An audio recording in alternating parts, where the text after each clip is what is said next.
والصلاة والسلام على رسوله الكريم وعلى آله وصحبه ومن تبعهم بإحسان إلى يوم الدين. ثم أما بعد. I just wanted to cover a couple of points in the file that is labeled number 7 in your files. Before we go to file number 8 and 9, inshallah finish file number 9 by Saturday. This has to do with the levels of scholarship that we talked about. We talked about the fundamental studies scholarship, which has to do with the fundamental theory, the theory of maqasid, the theory of concepts, the theories of usul al-fiqh and qawa'id and so forth. And then we talked about the reflective scholarship, which has to do with the studies of the kitab and sunnah in terms of the cycles of reflection and how these cycles of reflection could benefit from the fundamental theory in order to examine the concepts and the objectives and the values and so on. We talked about another network of collaboration, if you wish, that has to do with the scholarship of phenomena studies. We saw a network of phenomena, how they are interconnected, and therefore how phenomena studies are interconnected. If you study anything about the community, you will touch on a number of phenomena that have to do with the community and so forth. Now, another level here is the disciplinary studies, which we talked a little bit about how we should question the basic premises of some disciplines and how this questioning could reconstruct these disciplines. This is not going to be easy, and this is not a benign exercise. This is going to have a lot of problems when you start writing about questioning some of the premises of disciplines. Yesterday and today I had a discussion online, like with a researcher who comes from the economics background, and we had quite a discussion because we have different definitions of economics and what it means and so forth. One of the elements of discussion was about the definition of development and growth and knowledge. Remember that lecture I talked about knowledge and so on.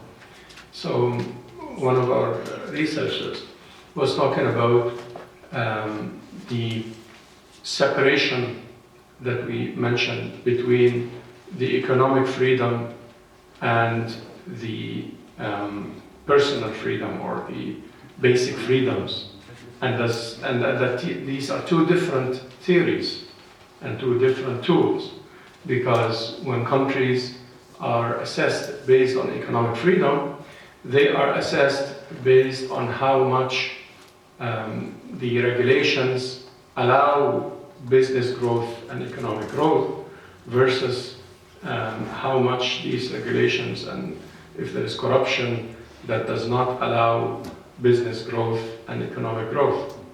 And in my discussion, I rejected this whole paragraph from the beginning to the end.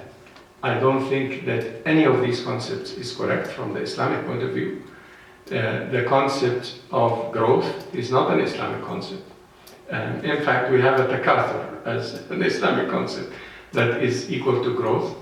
I view the concept of growth not as antithetic to the concept of corruption. I view growth as a reason for corruption. If you're going to say that corruption is fasad, if you're going to define corruption in a Quranic way, then corruption is al-fasad. And al-fasad is directly related to growth, because growth, in the modern sense, does not care about the environment.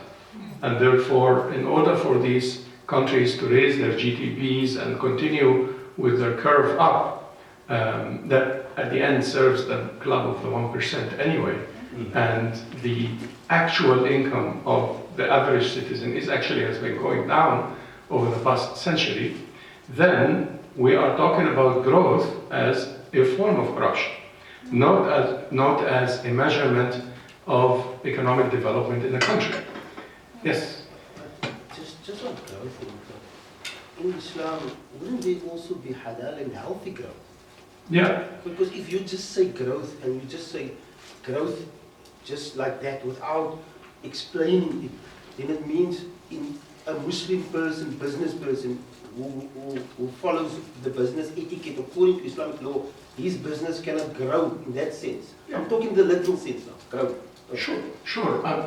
Okay, that's a very good question, because then we will have to have a conversation between the concept of al-falah in Islam, the concept of success, and the concept of al-numu, or growth. Then success, or al-falah, or al-zakah, or these kinds of concepts mean something to grow. But then there is a certain framework for that growth. It cannot be a growth as measured in these economic indices that we talked about in that lecture. And it cannot be measured like that. How do you measure growth in that sense? You measure growth sometimes by the national income. But you don't question how the national income is distributed. So some countries have very high national incomes and they are top. I've been to countries, without mentioning names, so we don't politicize it, where there is a huge national income and national growth and the curve is going up. But people are going down, economically speaking, and so forth. Poverty is increasing. People are begging in the streets. And the country is an oil country where there is a huge national income. And especially per capita. Some of those small countries that you need a lens to see on the map, and they are countries and kingdoms and stuff, and they have big names and sultana and all of that stuff. And then when you get into that, you realize that the whole ranch is serving one person.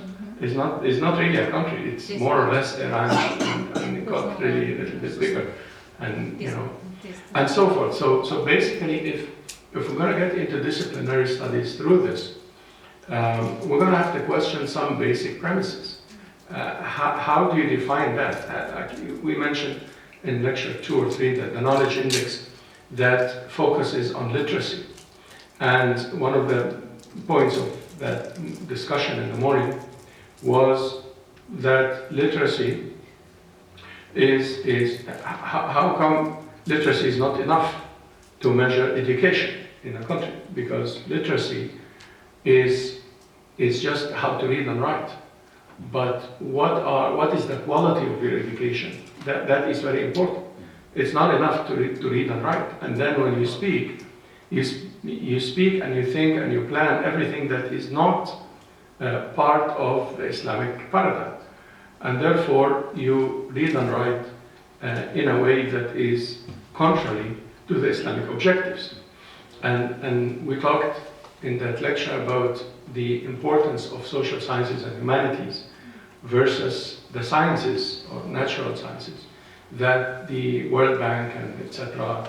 focus on. So when they assess South Africa or any country, they assess your knowledge economy based on the natural sciences and has nothing to do with the social sciences or humanities.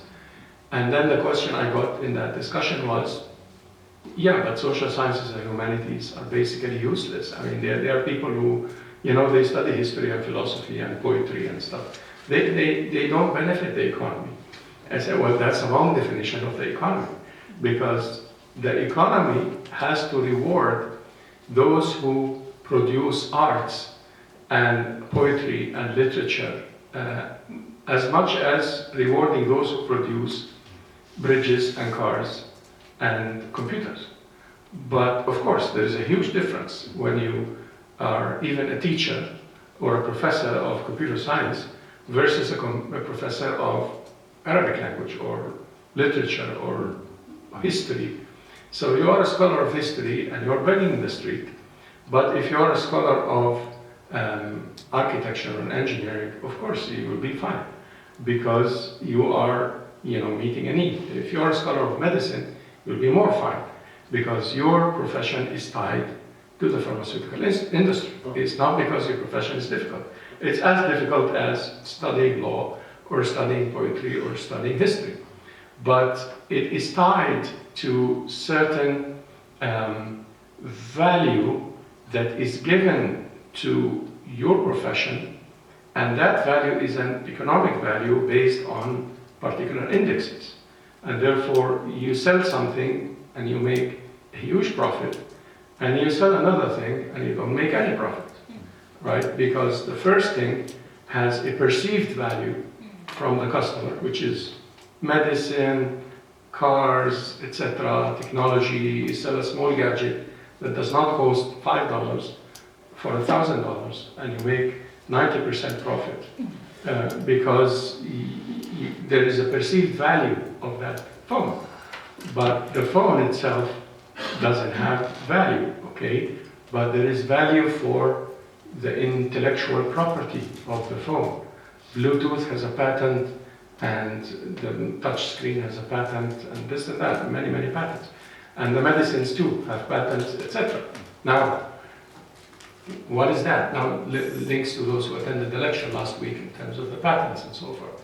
So in this case, the patenting policy and the economic theory is actually raising the value of some products and not giving any value for other products. Why? Because human beings are supposed to be medical doctors and engineers. And if they are losers, then they become imams like myself, or the sheikh, or they go and study law in many countries, or, and these things. In some countries they respect the law. I live in Canada. A lawyer is a very respected person. But where I grew up in Egypt, when you're a loser, you go to the faculty of law. I remember my parents, my father,